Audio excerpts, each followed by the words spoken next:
1499-cu il Ağqoyunluların iki yerə parçalandığı, əhalinin Hökumət yoxdur be ya. dediyi vaxtlar. Belə bir vaxtda əhalinin parçalanmış imperiyanı bir dövlət altında birləşdirəcək bir super liderə ehtiyacı var idi. Bəs kim idi bu super lider? Nadir Şah, Xeyr, Rəsulzadə, xeyr, Uzun Həsən. xeyr. Bu super qəhrəman hələ ki Lahıcanda gizlənən və uyğun zamanı gözləyən İsmail idi. Bu gün hər kəs öz xəyalları haqqında danışacaq. Buyur Çingiz. Mənim ən böyük xəyalım dünyanı fəth eləməkdir. Sən bunu bir dəfə eləmisən və nələr olduğunu görmüşük. Buyur Obama. Mənim ən böyük xəyalım Amerikanın ilk qaradərli prezidenti olmaqdır. Amerika nədir bala? Prezident nədir? Müəllim, siz deyəsən burada əməlli başlı diktatura qurmusunuz. Buyur İsmail. İndi isə sən öz xəyallarından danış. Mənim ən böyük xəyalım öz ordumu toplayaraq öncə ailəmin qisasını alıb, daha sonra məmləkəti parçalayanların kəlləsini qopardaraq babam Uzun Həsəndən qalan dövləti yenidən toparlamaqdır. Obama, təcavüzkar. 1499-cu ildə ölkədəki vəziyyətin kritikləşdiyini görən Qızılbaş əmirləri ordu toplamaq üçün Şah İsmaili gizlətdikləri Lahıcandan çıxardaraq Ərzincana qədər uzun bir səfərə çıxdılar. Yol boyu İsmailin gəldiyini eşidənlər Oy böyle mən saxlamaq olar. Qaqaş. deyərək ona qoşulmağa başladılar və Ərzincanda bir çox türk tayfası İsmailin bayrağı altında birləşdi. Artıq İsmailin 7000-ə yaxın süvari qızılbaşı var idi. Bu qoşunla birlikdə İsmail atası kimi ilk olaraq Şirvana hücum eləməyi qərar aldı.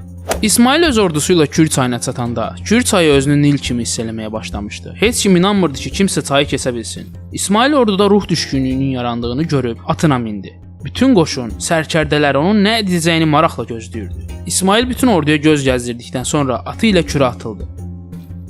Atı da İsmail kimi təslim olmadı və İsmail Kürü yarıb keçdi. Bundan sonra bütün ordu qaza gələrək Kürü keçməyə başladı. İlk olaraq Şamaxı tutuldu. Şirvanşah Fərrux Yasar böyük ordu ilə İsmailin üstünə gəldi və Cabanı düzündə iki ordu qarşılaşdı. İsmail 7000 süvariyə başçılıq edirdi. Fərrux Yasarın isə 20000 süvari, 6000 piyada ordusu var idi. Qızğın keçən döyüşdə Qızılbaşlar parlaq qələbə qazandılar. Şirvanşah ordusu qorxuya düşərək qaçdı. Fərrux Yasar öldürüldü.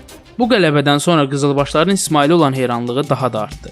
Daha sonra Qızılbaşlar Bakıya doğru səfər elədilər. Çünki Bakının çox gözəl alov güllələri və bulvarı var idi. Bakı çətinliklə də olsa fəth edildi.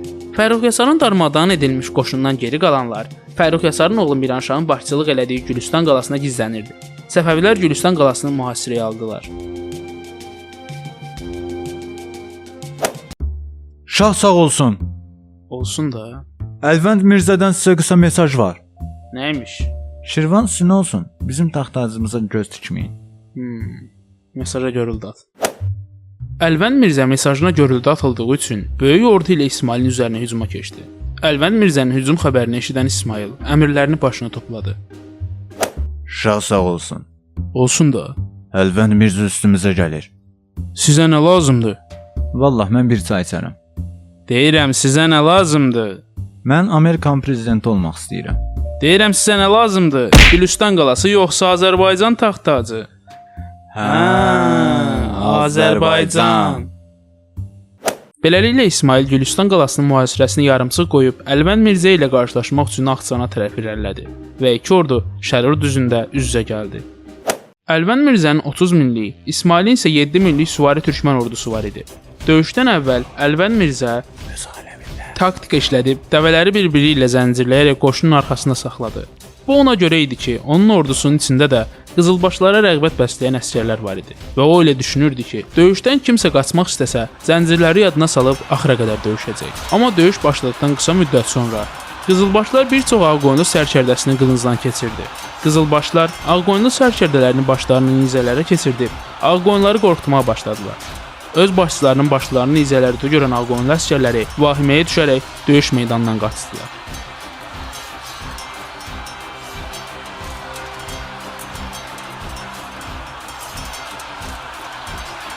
Heç bir şey Əlvənd Mirzənin planladığı kimi getmədi. Əksinə zəncirlərə ilişən əsgərlər Qızılbaşlar tərəfindən qılıncdan keçirildilər. Əlvənd Mirzə döyüşdən birtəhər canını qaçıb qurtardı. Bu döyüşdən sonra İsmail Azərbaycana yiyələndi və Təbrizə irəliləyib taxta çıxdı. Taxta çıxan kimi ilk kişi oturmaq oldu. Bu döyüşdən sonra Əlvənd Mirzə Osmanlı sultanı Bəyazıdə məktub yazaraq ondan yardım istədi. Bəyazid isə yardım eləmədi. Bu dəfə Əlvənd Mirzə yardım üçün Sultan Muradın yanına gəldi. Beləliklə Ağqoyunlu sultanları Şah İsmailə qarşı birləşdi. Şah İsmayıl Muradla sülh imzalamaq istədi və Muradın yanına öz elçisini göndərdi. Murad rədd cavabı verdi. Üstəlik Şah İsmayılı göndərdiyi elçinin başını vurdurdu.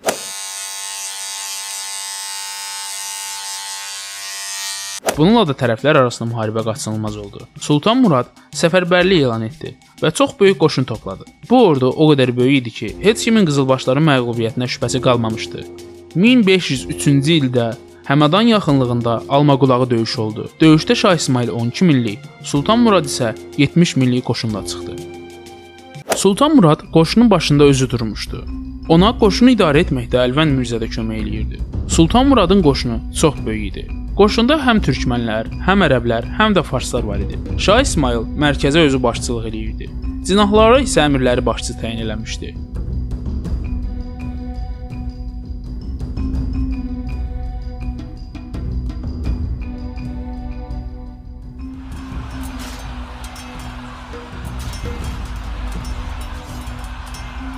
Döyüşün əvvəllərində Ağqoyunlar üstünlük qazandılar və döyüşün taleyini tez həll edəcəklərini düşünüb irəli atıldılar. Lakin mühasirəyə alınaraq öldürüldülər. Şah İsmayıl həmlə işlədərək Sultan Muradı öldürmək, bununla da Ağqoyunlu ordusunu təşvişə salmaq istəyirdi. Çünki döyüşün başa-baş getməsi məğlubiyyətlə nəticələnə bilərdi. Qızılbaşlar üstünlük qazandıqdan sonra İraqdan toplanmış ərəb və fars süvariləri ilə qarşılaşdılar. Sultan Murad əsas hədəfin o olduğunu bilirdi. Buna görə də əsas qüvvələri mərkəzdə saxlamışdı. Amma Şah İsmayıl taktika işlədərək cinahlardan hücuma keçdi.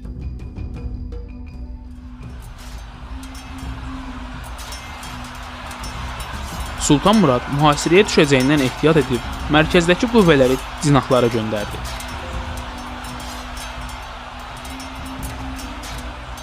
Şah İsmayılın planı baş tutdu. Mərkəz zəiflədi.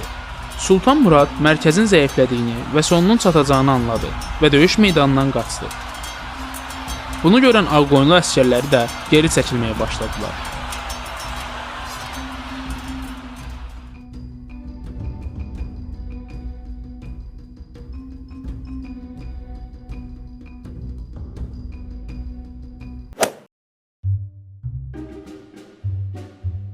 Döyüşdən sonra İraqın bir hissəsi və İran Səfəvilərin hakimiyyətinə keçdi. Bu döyüşdən sonra Osmanlı sultanı Bəyazid Səfəvi sarayına elçi göndərərək Şah İsmayılı təbrik elədi və Səfəvi imperiyasını rəsmən dövlət kimi tanıdı.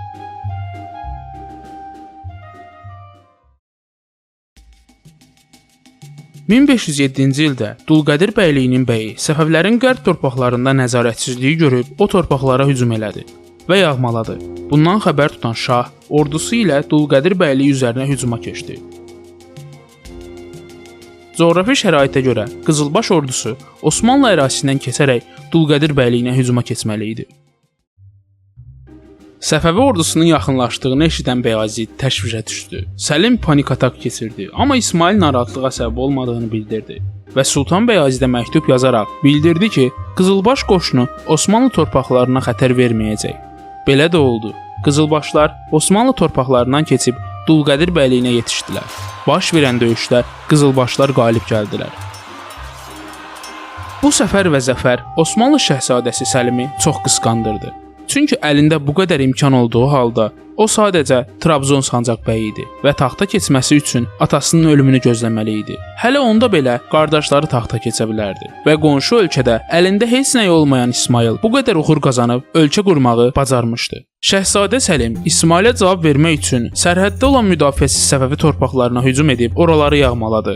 Bunu görən İsmayıl Sultanlar Sultanı Bəyazidə məktub yazaraq oğlunun qulağını burmağını istədi. Belə də oldu. Sultan Bəyazidin tapşırığı ilə götürülmüş əsirlər və qənimətlər geri qaytarıldı. Bu Səlimi daha da hirsləndirdi və Səlim artıq taxta çıxmaq üçün atasının ölümünü gözləməməyi qərara aldı.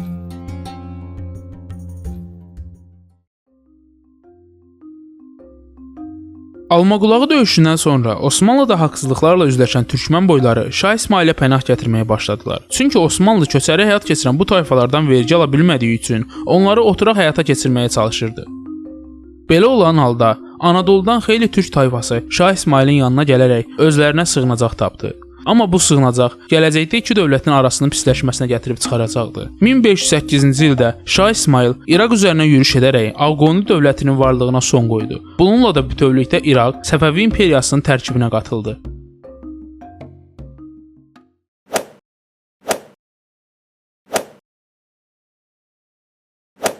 Videonu sona qədər izlədiyiniz üçün hamınıza təşəkkür edirəm. Bilirəm uzun müddətli video gəlmirdi, amma söz verirəm ki, bundan sonra heç olmasa həftədə bir dəfə video gələcək. Kanalda görmək istədiyiniz tarixi mövzuları şərhlərə qeyd edə bilərsiniz. Bizi həmçinin Instagramdan, Telegramdan, TikTokdan və YouTubedan izləyə bilərsiniz. İzləməyə də bilərsiniz. Özünüzə yaxşı baxın, sağ olun.